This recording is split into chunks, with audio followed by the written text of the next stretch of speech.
오늘 함께 읽을 하나님의 말씀은 시편 70편 말씀입니다. 시편 70편 1절로 5절까지 말씀입니다.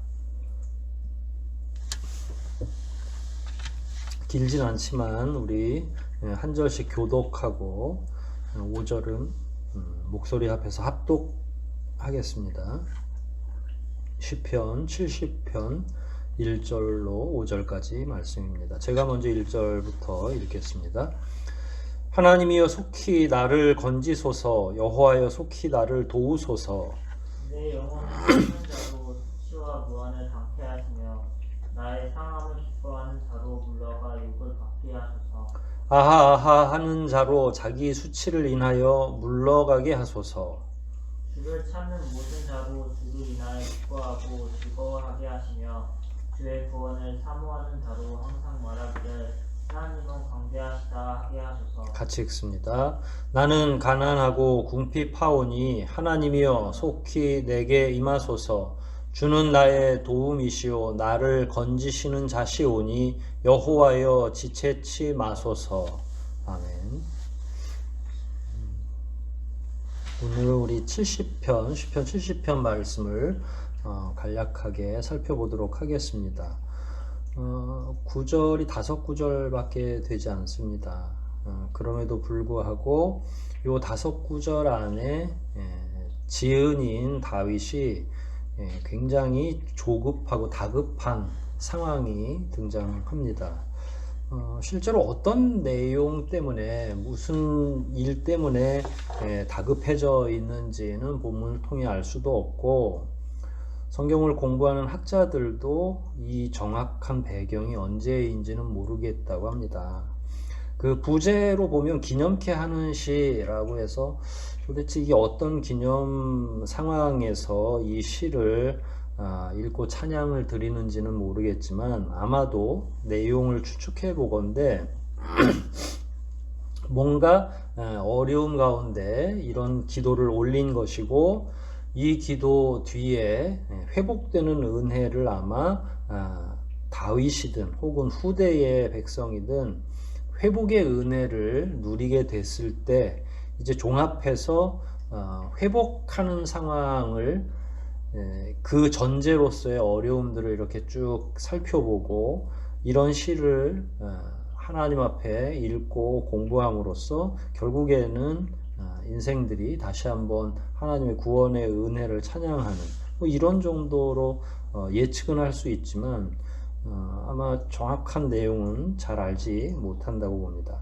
다만 다윗이 지은 내용이고 그 내용 가운데 특기할 만한 건 계속 1절로 마지막 절까지 어려움에 처해 있다는 사실.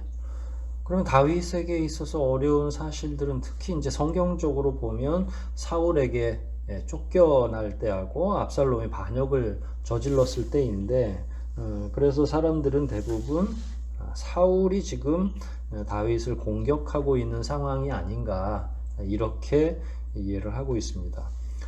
물론 후대에서 이스라엘 사람들이 이 시를 읽었을 때에는 비슷한 상황이 돼야 읽잖아요. 그럴 때에는 다른 이방 민족이 이스라엘을 쳐들어와서 힘들게 하거나 이런 어떤 국가적인 위기를 당할 때에도 이런 동일한 내용으로 다시 한번 회고할 수 있으니까 그 후에는 아마 이런 간절한 간청의 시가 위기 때마다 자주 읽혀지거나 하나님 앞에 드려졌으리라 이렇게 추측을 해봅니다. 여하튼 지은 것은 다윗이 지은 것이고 사람들이 이런 유사한 상황이 다가왔을 때 직면했을 때 이런 시를 동시에 같이 읽고 하나님 앞에 간청을 드린 것은 아닌가 이렇게 생각해 볼 수 있습니다.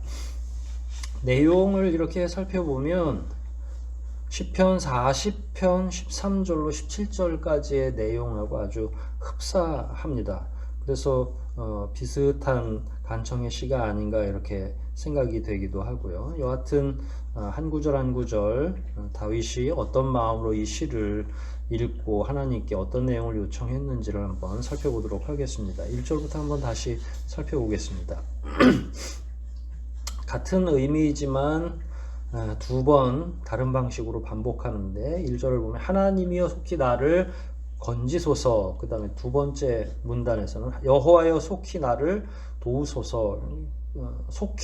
속히라고 하는 하나님 앞에 다급함을 요청하는 거고, 하나님이라고 한번 불렀고 여호와라고 한번 불렀죠. 그러니까 하나님께 계속 지속적으로 말씀을 드리는데 같은 용어로 반복하기보다는 하나님의 다른 이름, 본 이름 이렇게 해서 두 번이나 부르고 건져달라고 하고 도와달라고 이야기하죠. 뭐 맥락적으로 보면 둘 다 동일한 말씀이죠. 그래서 한 문단을 제대로 해석하면 그 다음 문단은 뭐 동일한 내용이기 때문에 하나님이여라고 말하든 여호와여라고 말하든 다윗이 하나님을 부른 거는 동일하고, 속히 도와달라고 했으니까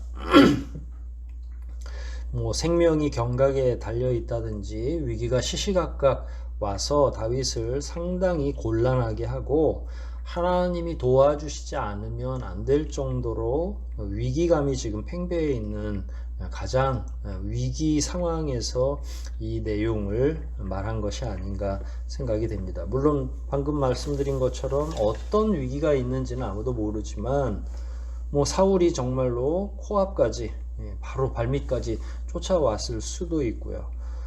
본인이 해결하지 못할 만한 정말로 경각에 달려있는 그런 상황이라고 보면 되겠죠. 그럴 때 이제 하나님께 나를 도우소서, 나를 건지소서라고 반복해서 요청드릴 수 있죠. 우리들에게도 이런 유사한 사건들이 많이 있죠. 사실 다윗처럼 무슨 생명이 경각에 달린 건 아닌데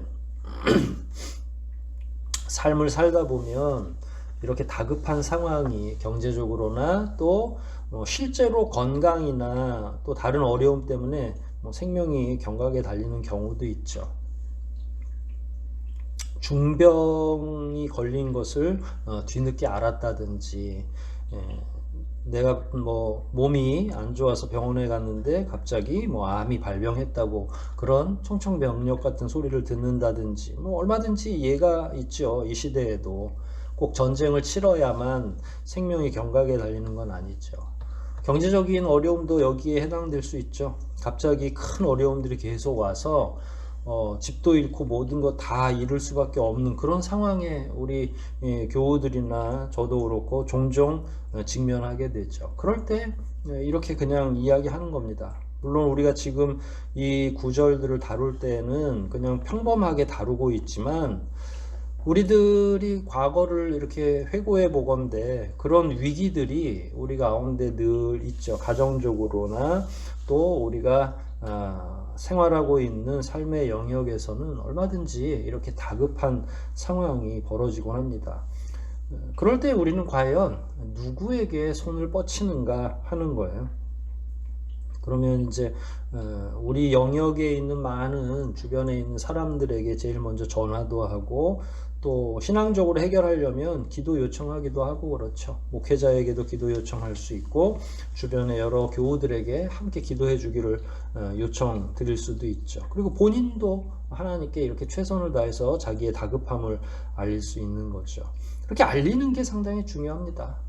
하나님의 도우심이, 여호와의 도우심이 어디서 올지 우리는 잘 알지 못하고 어느 때 올지도 잘 모르죠. 다만 하나님께 우리가 이렇게 간구할 수 있는 권리는 있는 거죠. 신자로서, 성도로서 하나님 앞에 간청드리고 하나님 앞에 간절하게 요청드릴 수 있는 자녀로서의, 성도로서의 권리가 있는 거니까 하나님께 최선을 다해서 자기의 현실, 자기의 상황을 간청드리는 건 너무나 당연하고, 반대로 간청드리지 못하는 경우도 있어요. 하나님과 관계가 소원하든지 하나님께 간청하는 방식을 제대로 알지 못하면 위험이 온다 하더라도 그냥 사람에게 도움을 구하는 경우들이 많이 있죠. 그리고 낙심하거나 그런 사람에게 도움을 구해서 해결이 안 되면 이제 포기하게 되고 낙심하는 정도가 아니라 심각한 잘못된 길로 나아가기도 하죠. 결국 하나님만이 이런 문제를 해결할 수 있고 다윗도 그 내용을 잘 알기 때문에 하나님께 요청을 드린 건데 오늘날의 우리들은 과연 하나님만이 우리의 어려움을 정확하게 이해하시고 해결하시는 분이라는 이 사실을 잘 알고 있는가? 이거 자체도 굉장히 중요하거든요. 오늘날에는 기댈 만한 구석이 너무 많아져서 그런지 하나님께 이런 방식으로 기도하는 게 우리에게 어떻게 보면 익숙한 일이어야 됨에도 불구하고 잘 구하지 못하거나 인간적인 해결 방법을 찾는다면 신앙적으로는 옳지 않은 방법이겠죠.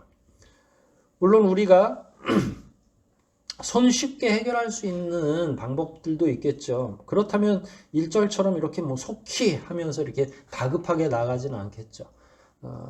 그럼에도 불구하고 사소한 일이라도 하나님께 아뢰는 일은 필요하죠. 그렇게 사소한 일부터 하나님께 아뢰면서 또 급박할 때도 하나님께 여쭙는 거죠. 평범할 때는 아무 일 없을 때는 하나님께 나오지도 않고 꼭 자기에게 문제가 생겨야만 하나님 앞에 머리를 숙이려고 하는 어리석은 생각도 우리에게 있다 하는 것을 좀 기억할 필요가 있고요. 그래서 상시로 하나님 앞에 나아가고 특별히 다급할 때 하나님을 찾는 건 뭐 당연한 일이기도 하고요. 그리고 우리의 권한이기도 하고 하니까 그런 부분에 있어서 하나님을 찾는 건 매우 중요하겠다 싶습니다. 2절을 한번 볼까요? 내 영혼을 찾는 자로 수치와 무한을 담게 하시고 두 문단입니다. 나의 상함을 기뻐하는 자로 불러가 욕을 받게 하소서. 수치와 욕을 받게 해달라는 거죠. 영혼을 찾는 자, 내 영혼을 찾는다라고 하는 건 뭐겠어요? 나를 발견해서 나를 죽이려고 하는 자라고 생각하면 되죠. 그러니까 다윗을 추적하는 자가 사실은 다윗을 죽이려고 하는 자예요. 그러니까 이게 1절처럼 다급할 수밖에 없죠. 다윗이 충분히 항거할 수 있고 대적할 수 있다면 굳이 하나님 앞에 이렇게 뭐 다급하게 나와왔겠어요. 그러니까 능력도 없고 도망가는 것도 지쳐 있고 그 대신에 나를 죽이려고 하는 자는 코미까지 쫓아온 거죠. 그런 자들이 왔어요. 영혼을 찾는 자는 두 번째 문단에서는 나의 상함을 기뻐하는 자로 대치되죠. 같은 말이지만 결국은 내가 죽거나 혹은 심각한 상처를 받기를 원하는 거예요. 상대편은. 그러면 이제 나는 그 상대편을 죽이든지 살리든지 그래야 가담간의 결판이 나죠. 그런데 하나님께 뭐라고 요구했냐면 그렇게 나를 죽이려고 하거나 상처를 주려는 자를 수치하고 무한을 당하게 하고 욕을 받게 하소서. 그러니까 눈에는 눈, 이에는 인데 죽이려고 하면 상대편을 죽여야 되잖아요. 근데 여기서는 그 정도로 응대하지는 않고 이제 조금 급이 약하게 된 거죠. 아마 그럴 때 아까 말씀드린 것처럼 저작 배경이 사울이 자기를 좇을 때가 아닌가. 그래서 감히 왕을 죽게 해달라고는 말을 못하고 좀 상처를 입혀서 나를 좀 찾아오지 못하게 해주시면 안 되겠습니까? 라고 하나님께 여쭙는 거죠. 상대편은 나를 죽이려고 하지만 하필이면 그 상대편이 왕이라면 함부로 죽여달라고 말은 못하잖아요. 왜냐하면 하나님께서 기름 부으신 자니까 사울 왕도. 그럴 때에는 그냥 상대편은 죽이려고 하지만 나는 그냥 도망 다닐 수밖에 없고 상대편은 그냥 수치나 좀 당했고 나를 통해서 무한을 당하게 하셔서 근데 이것도 사실은 상대편이 깨닫는 방법이거든요. 힘이 대등하면 눈에는 눈, 이에는 이 해서 원수도 갚고 하지만 그렇지 않을 경우에는 차라리 상대편한테 하나님이 경고를 주시기를 원하는 거예요. 깨닫게 하시는 거죠. 그래서 다윗은 하나님이 또 새로이 인친 자이니까 쫓아다니지 마라 라고 하는 명확한 인식이 들게 하는 것. 그게 이제 수치와 무한, 그 다음에 물러가서 욕을 받는 것. 왜냐하면 하나님이 기뻐하시는 자를 쫓아다녔더니 수치를 당하게 되더라 라고 하는 교훈만 생기면 그게 사울이 됐든 혹은 더 악한 다윗의 대적자가 됐든 그런 교훈을 얻고 이제 더 이상 쫓지 않을 거잖아요. 이제 아마 그렇게 요구하는 것 같아요. 하나님께. 그러나 죽여달라고는 지금 안 하고 있잖아요. 다윗이. 3절 볼까요? 이건 뭐 재미있는 표현인데 아하 하는 자로 자기 수치를 인하여 물러가게 하소서. 2절에서 말씀드린 것처럼 다윗의 목적은 상대편을 괴멸시키는 게 아니라 수치를 당한 다음에 물러가게 하는 거죠. 이건 다윗이 고난을 덜 당해서라기보단 어떻게 보면 방금 전에 그런 배경들을 설명한 것처럼 상대편을 죽이면서까지 보복을 할 정도는 아니다. 적어도 그 상대편이 사울이라면 하나님이 기름 부음 받은 자를 죽여달라고 말할 수 없으니까 그냥 제 풀에 자기가 꺾여서 물러가게 해달라고 하는 거죠. 여기서 재밌는 표현은 아하라고 하는 거예요. 이거는 뭐냐면 그렇게 하는 게 상대편이거든요. 상대편이 아하 이렇게 하면서 다윗을 쫓는 건데 이게 이제 우리말로는 이렇게 번역이 됐지만 이제 사람을 몰아붙이면서 이제 힘이 센 사람이 어린 좀 약하고 연약한 자를 몰아붙이면서 이렇게 조롱하는 말이 요 표현인 거예요. 그러니까 오호라 오호라 하면서 그냥 일종의 휘파람 불듯이 해가지고 깡패들이 연약한 사람들 이렇게 몰아붙일 때 보통 관용적으로 사용하는 말이 있잖아요. 골목길이나 이런 데서 자기들의 힘을 과시하면서 막 조롱하죠. 연약한 사람을. 이제 그러다가 이제 주인공이 나타나서 구해주는 그런 장면들 우리가 가끔 보잖아요. 이게 하나님 앞에서 이런 상황이에요. 본인의 능력이나 힘만 믿고 연약한 자를 몰아붙이면서 계속 조롱하는 거예요.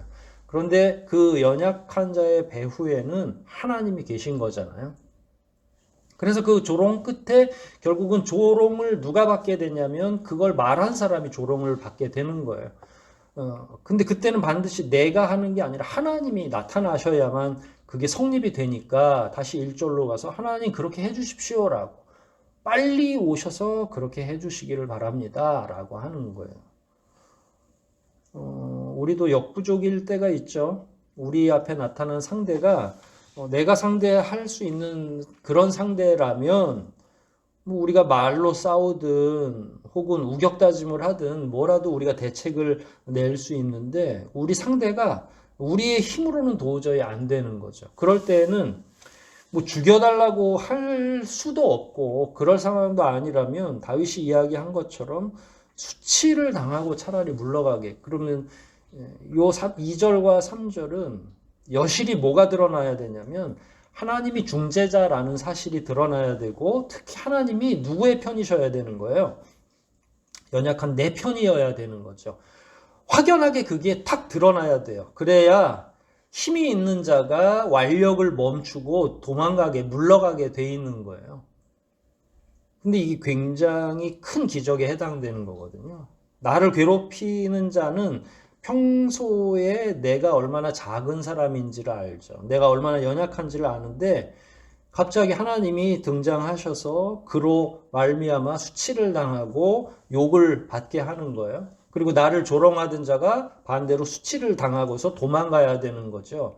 그러려면 하나님이 나를 조금 높여서는 안 되고 완벽하게 도저히 이해할 수 없을 정도의 기적 같은 일들이 벌어지는 거예요. 그러니까 이게 작은 요청이 아니라 사실은 하나님을 향해서 굉장히 강한 요청을 하는 거죠. 그러니까 죽여달라고 하는 건 말은 쉬운데 이게 아니라 하나님이 등장하시고 하나님이 내 편이라고 하는 사실을 여실히 드러내 주십시오. 그러면 이게 다음까지 효과가 있거든요. 이렇게 되면 다윗을 다음에 건드릴 수 있겠어요? 없겠어요? 못 건드리죠. 왜냐하면 하나님이 그의 편인 걸 알기 때문에. 그러니까 이거는 그 다음까지도 그리고 주변에서 이런 상황을 아는 모든 사람들에게 공표하는 효과가 있는 거죠. 다윗을 건드리면 누가 함께 하신다고요? 하나님이 함께 하신다. 그러니까 이건 작은 기도처럼 보여도 그러니까 나를 힘들게 하는 사람을 좀 물러가게 해주세요 라고 하는 소박한 기도처럼 보여도 그렇지 않다는 거예요. 그러니까 우리는 생각할 때에 나를 힘들게 하고 고통스럽게 하는 자를 처단해야만 그게 완전한 복수처럼 보여지지만 그렇지 않아요. 이것도 굉장히 중요한 전략이라고 할 수 있죠. 그래서 우리도 상대편을 죽여달라고 하는 대신에 다 수치를 당하고 도망가게 해달라고만 기도해도 이 기도는 굉장히 크고 중요한 기도가 될 수 있을 것이다. 이렇게 이해를 하시면 되고요. 4절 한번 읽고 공부해 볼까요? 4절입니다. 한번 같이 읽을게요. 70편 4절 시작. 주를 찾는 모든 자로 주를 인하여 기뻐하고 즐거워하게 하시며 주의 구원을 사모하는 자로 항상 말하기를 하나님은 광대하시다 하게 하소서. 네.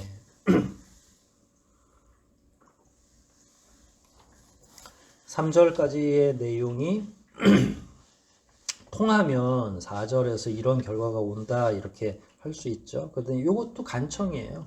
하나님이 침묵하시거나 아무 일도 안 하시면 우리가 기뻐할 수 없잖아요.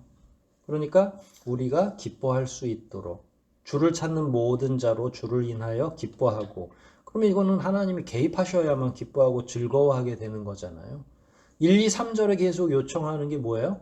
도와달라. 그 다음에 나를 힘들게 하는 자를 수치를 당해서 도망가게 해주십시오 라고 했을 때 그게 이루어져야만 4절에 와서 그 기도를 드렸던 내가, 그게 이제 주를 찾는 나를 비롯한 모든 자가 될 거고요.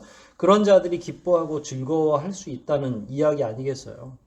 근데 사실 내용은 굉장히 명료하고 간단하죠. 기뻐하고 즐거워하게 하고, 또 뒤에도 마찬가지죠. 구원을 사모하는 자로 항상 말하기를 하나님은 위대하다, 넓으시다, 대단한 분이다. 왜냐하면 하나님의 기적을 체험하게 해달라고 하는 거죠. 사실 뭐 힘이 세든 약하든 혹은 이 피해를 입는 입장에서는 평안하게 살기가 되게 어려워요. 누구에겐가 쫓기거나 문제가 발생해서 내 영혼이 수축되기 시작하면 아무리 진미를 먹고 마셔도 즐겁거나 기쁠 수가 없죠. 그 문제가, 근원적인 문제가 해결돼야만 내 영혼이 안도할 수 있고 평안을 누릴 수 있는 거예요. 근원적인 그 원인들이 해결되지 않으면 여전히 불안하고 두렵고 고통스럽고 공포가 있는 거죠. 따라서 하나님이 그 대적자를 물러가게 하시되 완벽한 해결이 되어야만 하는 거예요. 다음에 다시 나타날 것 같은 두려움이 계속 있으면 우리는 기뻐하거나 즐거워할 수 없고 발 뻗고 잘 수가 없죠. 하나님은 위대하십니다, 광대하십니다 라고 찬양하려면 하나님의 처리가 확실해야 돼요.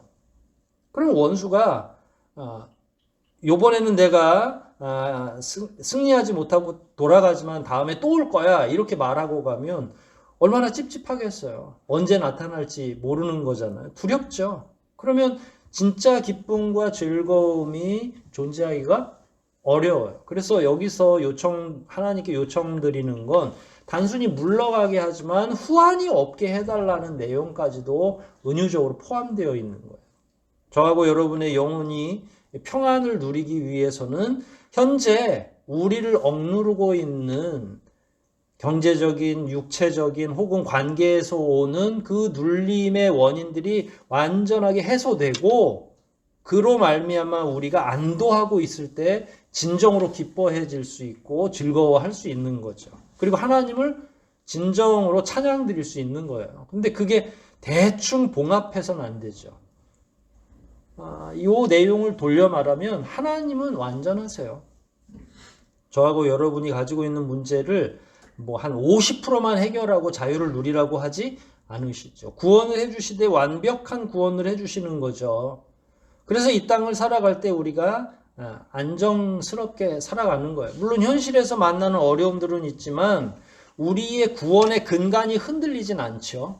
예수 그리스도로 말미암아 마련해 놓으신 구원의 길은 이렇게 해딱해딱 바뀌는 게 아니에요. 하나님의 영원한 나라는 이미 우리 안에 들어와 있고 우리가 언제 죽든 영원한 하나님의 나라에서 영원히 살 수 있는 그 관계는 확정적이에요. 이게 언제든지 오늘 다르고 내일 다른 게 아니라. 그래서 삶의 다소간 어려움들은 있지만 그로 말미암는 어려움은 있지만 그게 우리의 구원의 근원적인 문제를 흔들지 못한다. 따라서 하나님과 우리 사이의 관계는 더욱 든든해질 수 있고 그 토대 안에서 삶의 잔잔한 문제들을 하나님 앞에서 해결하며 가는 거죠. 하나님에 대한 전적인 신뢰, 내가 받은 구원의 은혜가 절대로 흔들리지 않을 것이라는 확신 가운데 자잘하게 일어나는 삶의 어려움들은 이렇게 기도로 해결하는 거죠. 그런데 애초에 하나님에 대한 신뢰가 없으면 사실은 이런 기도를 드릴 수가 없는 거죠. 왜냐하면 그분이 도와줄지 안 도와줄지를 모르니까, 그 확신이 내게 없으니까.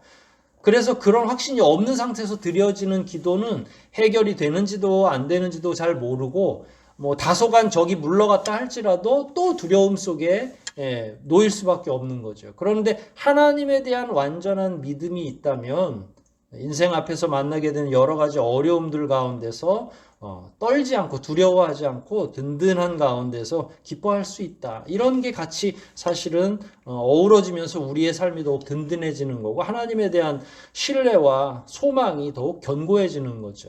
그 견고한 신뢰 가운데에서 또 어려움, 눈앞에 직면한 어려움들도 또 든든히 서가면서 이렇게 이해하기도 하고 해결되기도 하고 하나님께 더욱 간절히 매달리기도 하고 이런 것들이 서로 앞서거니 뒤서거니 하면서 우리의 믿음은 견고해지고 삶의 어려움들은 해결되고 하는 거죠. 이게 하나님과 우리 사이의 관계입니다. 그런 면에서 자잘한 문제들 안에서도 우리의 믿음이 얼마나 큰지를 알 수 있게 되는 거고 하나님이 우리를 얼마나 귀히 여기시는지도 다 드러나게 되죠. 결국 중요한 건 우리의 믿음도 굉장히 중요합니다. 하나님에 대한 신뢰, 얼마나 우리가 깊이 신뢰하고 확신하고 있는지 이런 문제들. 다윗은 당연히 그런 강력한 신뢰 가운데 하나님이 상대편을 무찔러 주실 것을 수치를 당하며 도망가게 하실 것을 알고 있었고 결과적으로는 기뻐하고 즐거워하면서 하나님을 찬양할 수 있는 시간이 멀지 않아 올 것이라고 지금 기대하고 있는 거죠. 5절 봅니다. 나는 가난하고 궁핍하오니 이게 가난하고 궁핍하다라고 하는 건 현실적인 문제, 이게 경제적인 문제가 아니라 당하고 있는 상황을 가난하다, 궁핍하다. 왜냐하면 가난한 자나 뭐 가난이나 궁핍이나 똑같은 말인데요. 이런 가난하고 연약한 자들은 벗어날 수 있는 힘이 없어요. 그러니까 이게 단순히 물질적인 가난뿐만 아니라 자기의 처한 현실에서 누구도 도움을 줄 수 없는 호롤단신이다라고 하는 그 표현인 거고요. 따라서 두 번째 문장 하나님이여 속히 내게 임하소서, 이거는 1절에 속히 나를 건지소서 속히 나를 도우소서의 연장선이라고 이해하시면 되죠. 그 다음에 주는 나의 도움이시오 나를 건지시는 자시오니 여호와여 지체치 마소서, 이것도 또 1절의 반복이라고 생각하시면 돼요. 여기서 나는 가난하고 궁핍하오니 라고 해놓고 다음에 계속 하나님을 요청하잖아요. 그러니까 다윗의 믿을 구석은 가난하고 궁핍해서 아무도 없다, 주변에 나를 도와줄 사람이 아무도 없다, 인간적인 도움을 줄 수 있는 방식이나 혹은 그 국리는 하나도 없다, 나를 도와줄 수 있는 건 오직 한 분 하나님밖에 안 계십니다 라고 하는 하나님 앞에서의 선언이기도 하고 자기 다급함을 표현하는 시적인 표현이기도 하고. 근데 궁핍하지 않으면 어떻게 되겠어요? 반대로 내가 믿을 구석이 여러 군데이면 하나님을 찾겠어요? 안 찾겠어요? 다급하게 찾을 수 있을까요? 이게 중요한 거죠. 이게 우리 삶에서 끊임없이 계속 이해되어야 되는 부분이에요. 그리고 스스로가 훈련해야 되는 거죠. 인간적인 도움을 스스로 끊어내고 하나님께만 집중하려고 하는 경건의 훈련이 필요하다는 거예요. 사소한 문제라 하더라도 내가 처리할 수 있지만 하나님께 먼저 기도하는 거죠. 내가 처리하더라도 하나님께 여쭙는 거죠. 이런 훈련이 됐을 때에 다급한 가운데에도 하나님만 찾게 되는 거예요. 그런데 이런 훈련들이 안 되면 다급한 일이 생겨도 자꾸 누구에게 기대냐면 가난하고 궁핍하지 않기 때문에, 인간적인 수단이 많기 때문에 계속 하나님께는 언제 가냐면 여기저기 뺑뺑 돌다가 그런 방식으로 최종적으로 가는 거죠. 하다 안 돼서. 근데 하다 안 돼서 가는 게 아니라 아예 애초에 저하고 여러분에게는 하나님만이 유일한 대안이고 대답할 수 있는 분이라는 사실이 계속 지속적으로 강하게 각인되어야 된다는 거예요. 여러분들은 평범할 때도 하나님을 찾으십니까? 아니면 어려울 때만 찾으십니까? 이게 결국 오늘 우리가 고민하고 묵상해야 될 내용 아니겠어요? 다급할 때야 안 믿는 자들도 하나님을 찾아요. 무슨 말인지 아시죠? 저하고 여러분이 언제 하나님 찾아왔죠? 하나님 안 믿을 때에도 하도 이런저런 아무것도 우리의 도움을 못 주니까 여기저기 해답을 찾다가 언제 왔어요? 최후의 순간에. 안 믿을 때에도 그렇게 온다니까요. 믿는 자는 그럼 언제 와야 됩니까? 자기 수단을 다 동원한 다음에 하나님께 오는 겁니까? 그렇지 않습니다. 믿는 자가 된 이후에는요, 사소한 문제부터 하나님께 아뢰는 거죠. 하나님, 오늘은 이랬고요, 저랬고요. 하나님께 계속 그런 방식으로 훈련하는 거. 그게 경건이에요. 그게 어떻게 보면 신앙의 연륜이 되는 것이고. 그래서 매일매일 말씀을 읽고 매일매일 조금씩 기도하고 그 시간을 더 확보해 나가고 그 안에서 생활을 하게 되고 그럴 때 어려움이 오면 자연스럽게 그냥 하나님께 먼저 아뢰는 거죠. 하나님, 이런 어려움을 제가 가지고 있는데 그동안에 저하고 계속 대화 나눠주셨잖아요. 이게 그 문제예요. 하나님, 이걸 해결해 주세요라고 편하게 말씀드릴 수 있는 거죠. 그런데 안 믿는 자처럼 우리가 만일 살아가고 하나님을 그런 방식으로 대한다면 하나님께서 우리를 귀하게 여기지 않으시겠죠. 왜냐하면 오는 방식이 믿지 않는 자와 똑같기 때문에. 그래서 하나님은 물론 정식 예배는 우리가 수요 예배나 혹은 주일 예배 이렇게 해서 구별되지만 하나님께 나가는 정식 시간은 따로 없죠. 언제든지 여러분이 정할 수 있습니다. 매일매일 작은 시간이라도 하나님 앞에 나아가신다면 그게 여러분의 개인의 정식 예배가 되는 거죠. 저는 그런 시간이 우리 가운데 더 확보되고 더 자주 하나님께 나아가야만 이런 기도도 소용이 되고 얼마든지 하나님 앞에 편안하게 드릴 수 있는 것 아니겠어요? 연애 한두 번씩 어려움이 있을 때마다 나가면 어떤 신이 그걸 기뻐하고 귀히 여기겠어요? 하나님도 동일합니다. 하나님께서 저하고 여러분을 어려움이 있을 때 가끔씩 오는 그런 상담자로서의 역할을 원하시기보다는 매일매일 함께 작은 문제도 조용히 나가서 아뢰는 그런 관계가 되기를 원하고 계시거든요. 그래서 오늘 기도를 여러분들이 토대로 해서 순간마다 여러분의 일상생활 속에서 하나님을 만나는 훈련도 점점 확대되고 특별히 어려움이 있을 때는 자연스럽게 하나님만이 나의 유일한 대화자이시고 해결자이시라는 사실을 그분에게 명백히 알리시고 그분으로부터 확실한 해답을 얻는 그런 믿음 있는 우리의 발걸음이 되시기를 주의 이름으로 축원드립니다. 우리 말씀들 살폈는데 이 시간 함께 말씀을 생각하면서 기도하겠습니다.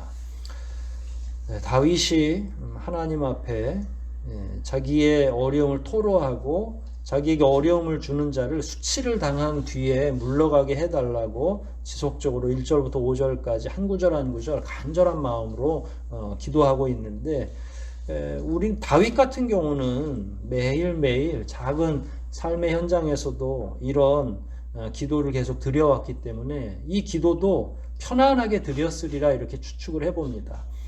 저하고 여러분은 어떤 믿음 생활을 하고 있습니까? 1년에 한두 차례나 이렇게 강하게 기도하는 건 아닌지 모르겠습니다. 되짚어보건대 하나님께서는 우리에게 날마다 나오기를 원하고 계십니다. 이렇게 큰 문제가 생겼을 때 비로소 하나님께 나가는 게 아니라 아주 작은 문제, 사소한 문제라도 하나님과 교제하고 대화하고 그러는 가운데 하나님과 우리 사이의 관계가 더욱 깊어지고 우리의 경건, 우리의 믿음, 또 우리의 기도의 영역이 더 넓어지는 것을 하나님이 원하고 계십니다. 이 시간 우리가 깨달은 대로 하나님과 우리 사이의 관계가 더욱 깊어지게, 더 넓어지게 해달라고 통성으로 함께 기도하시겠습니다.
위기의 상황이 되면 누구나 다 이런 기도를 드릴 수 있지만 평범한 상황 때부터 평상시 우리의 일상생활에서 하나님과 만나지 않으면 이런 기도를 드릴 수 없는 것을 저희가 압니다. 오늘 다윗의 기도를 통해 다윗이 얼마나 급박한 상황인지 그 상황을 알 뿐만 아니라 하나님께서 결국에는 다윗의 이 기도에 응답하실 것이고 또 다윗은 그 안에서 기쁨과 즐거움과 평안과 또 하나님을 찬양하는 그 결과를 갖게 될 것을 저희가 압니다.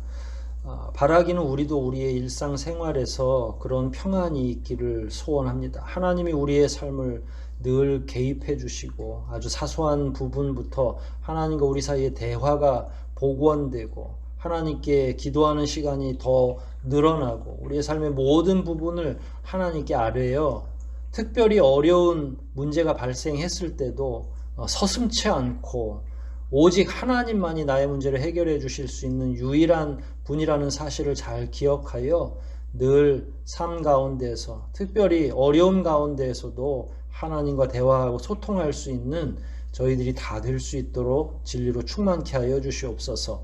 평상시에 경건의 시간들이 또 하나님과 더불어 교제하는 시간이 없이는 이렇게 어려움 가운데에서도 아버지를 찾기가 쉽지 않습니다. 이런 사실을 저희들이 잘 기억하여 하나님 앞에 매일매일 나아가게 도와주시고 경건의 훈련, 특별히 말씀의 훈련, 기도의 훈련이 우리 삶에 더욱더 확장되고 그로 말미암아 우리의 믿음이 굳건한 반석 위에 설 수 있도록 진리로 충만케 하시고 성령으로 덧입혀 주시옵소서.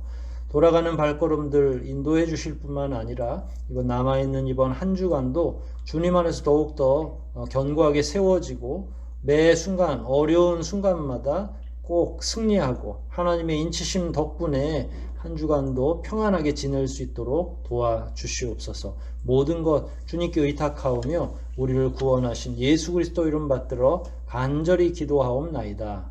아멘.